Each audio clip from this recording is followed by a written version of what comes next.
Oklahoma City's win sets up a meeting with Golden State in the West Finals. This series features the last 3 MVPs, 6 of the last 7 scoring champs, and 5 All-Stars from this season. Steph talked about the matchup. Last 3 years against them, it's been pretty entertaining games.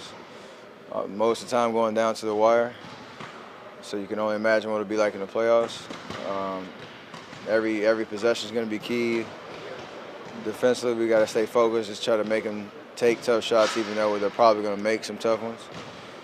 Rebound the ball and don't turn it over. That's our recipe against them. We're absolutely going to have to play better defense. I think we're just going to have to play better overall, and I feel like we will. Obviously, we missed Steph for the first 3 games of that series, and then we were incorporating him back in.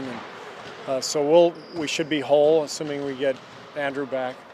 But different challenge. This is a much bigger team. Rebounding will be key.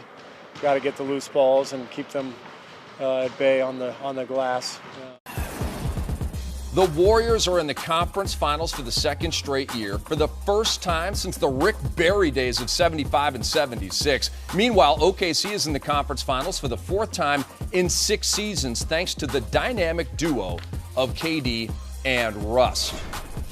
Rick Kamla, Dennis Scott, Grant Hill eagerly awaiting the West Finals Monday on TNT. You call this series must-see TV. And Grant, do you expect Stephen Curry and Russell Westbrook to go toe-to-toe for 2 weeks, or do you look for cross-matching? Cross-matching all the way. I mean, I could see at times maybe Westbrook at times in the game guarding Curry, maybe down the stretch in moments. But no, I think there'll be cross-matches. I think it'll be a track meet. You know, you might have Klay Thompson guarding Westbrook, and then conversely, Westbrook guarding him on the other end, putting Roberson or some more length on Curry. So yeah, I mean, it'd be great to see two of the best point guards in the game going head-to-head, but I don't anticipate seeing that too much.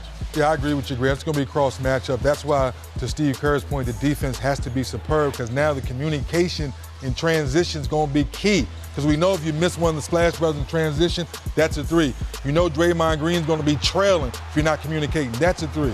And now Robinson made a few threes the other night. You're saying to yourself, can he start making threes for OKC? Because he's going to be the open guy. Steve Kerr's going to say he's going to have to beat us in the half-court set. But cross-matching is going to be the key of the series. What role will size play in this series? I think it's going to be big, because the way Kanter and the way Adams have played lately, I think now Steve Kerr has to figure out, is Bogut going to be healthy? Do I put in Varejao more? Now, how do I match up with that size?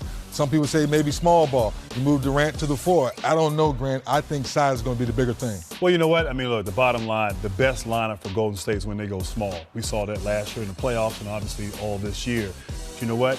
Bogut, Festus Ezeli, they're going to have to be big, play big. And I don't know if you play them at the same time out there, but I think they're going to have a presence. Hopefully he'll be healthy, and you know, he's dealing with a quad injury there.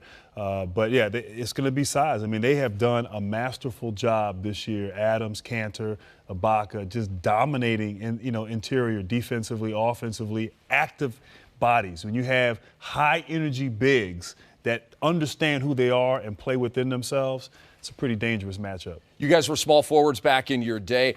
Kevin Durant obviously plays that position, averaged 36 in 3 meetings with GSW in the regular season, all Warrior wins. How do you anticipate the Warriors trying to defend the great Durant? Well, I think they're going to put a lot of pressure on Harrison Barnes to try to play him straight up. The key for KD is, will you try to get to your sweet spot below the free throw line? If you settle for a lot of jump shots, 3-point shots, now you're going to play into GSW's defense. So I look for Billy D to try to get KD moved around a little bit. Very similar in this series. You've seen a couple of these highlights right here, catching the ball in that mid-post and attacking right away. Because we know in transition, you know you're going to shoot your amount of threes, but I think you have to start down low to really attack Harrison Barnes. And this highlight clip right here, I think, says it all. Like you're saying, you have to mix and match. You can't settle. You know, I think Golden State will play him straight up.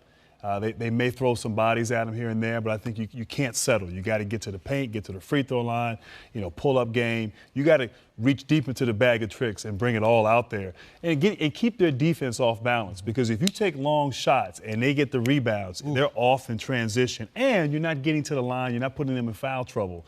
So it's important for KD to be aggressive, putting the ball on the floor and getting to the paint. I love that both teams are super, super hungry. It's going to be fascinating. Masterpiece Theater.